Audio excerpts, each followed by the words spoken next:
रात के गहरे अंधेरे में एक छोटे से गांव के किनारे पर स्थित पुरानी हवेली एक भूथा कहानी की प्रतीक थी। हवेली के चारों ओर जंगली घास और बड़े बड़े पेड़ थे, जिनके पत्ते हवा में सरसराते हुए अजीब सी आवाजें करते थे। अर्जुन, एक युवक जो हमेशा से ही रहस्यमय चीजों में दिलचस्पी रखता था, गांव में नया आया था। उसे हवेली के बारे में सुनकर बड़ा कौतूहल हुआ। गांव वालों ने उसे कई बार चेतावनी दी कि वह हवेली में ना जाए, लेकिन उसकी जिज्ञासा उसे रोक नहीं पाई। एक रात जब चांद की रोशनी धुंधली थी और आसमान में बादल छाए हुए थे, अर्जुन ने हवेली की ओर जाने का निश्चय किया। उसके हाथ में एक लालटेन और दिल में साहस था। हवेली के गेट तक पहुंचते ही उसे ठंडी हवा का झोंका महसूस हुआ, मानो किसी ने उसे वापस जाने का संकेत दिया हो। लेकिन उसने अपना कदम पीछे नहीं खींचा और गेट को धक्का देकर अंदर प्रवेश किया। हवेली के अंदर का दृश्य भयानक था। दीवारों पर पुराने चित्र लगे हुए थे, जिनमें से कुछ चित्रों के चेहरे बुरी तरह से बिगड़े हुए थे। फर्श पर जगह जगह जाले और धूल जमी हुई थी। अचानक उसे ऊपर से किसी के पैरों की आहट सुनाई दी। उसका दिल जोर जोर से धड़कने लगा, पर उसने अपनी लालटेन उठाई और सीढ़ियों की ओर बढ़ गया। सीढ़ियों पर चढ़ते चढ़ते उसे एक महिला की कराहती आवाज सुनाई दी।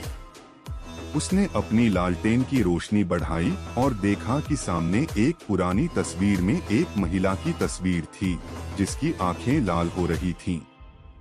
अर्जुन ने तस्वीर की ओर देखा और अचानक उसे लगा कि वह तस्वीर की आंखें उसे घूर रही हैं। डर के मारे वह पीछे हट गया।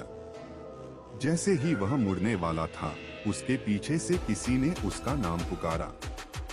वह कांपते हुए पीछे मुड़ा और देखा कि एक सफेद साड़ी में लिपटी हुई महिला उसके सामने खड़ी थी। उसके बाल बिखरे हुए थे और उसकी आंखें गहरी काली थीं। अर्जुन की आवाज गले में ही अटक गई और उसके पैर जड़ हो गए। महिला ने धीरे धीरे उसकी ओर कदम बढ़ाए और अर्जुन को लगा कि उसके शरीर से सारी जान निकल गई है। वह महिला पास आकर फुसफुसाई, तुम यहाँ क्यों आए हो? इस हवेली में मौत का साया है। अर्जुन ने हिम्मत जुटाकर पूछा, तुम कौन हो? महिला ने रोते हुए कहा, मैं इस हवेली की मालकिन हूँ, जिसे सालों पहले मेरे ही पति ने धोखे से मार डाला था। मेरी आत्मा आज भी यहाँ भटक रही है। न्याय की तलाश में अर्जुन ने उसकी पीड़ा को महसूस किया और कहा, मैं तुम्हारी मदद कैसे कर सकता हूँ? महिला ने कहा, इस हवेली में एक तिजोरी है, जिसमें मेरा अंतिम पत्र है। उस पत्र को गांव के मुखिया को देना। अर्जुन ने सिर हिलाया और तिजोरी की तलाश में लग गया।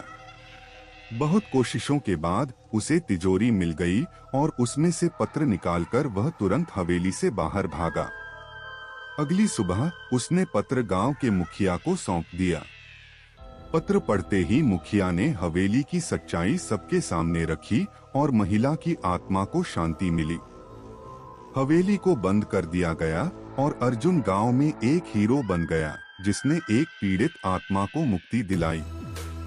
लेकिन हवेली की वह रात अर्जुन के मन में हमेशा के लिए बस गई, एक ऐसे अनुभव के रूप में जिसे वह कभी नहीं भूल सकता।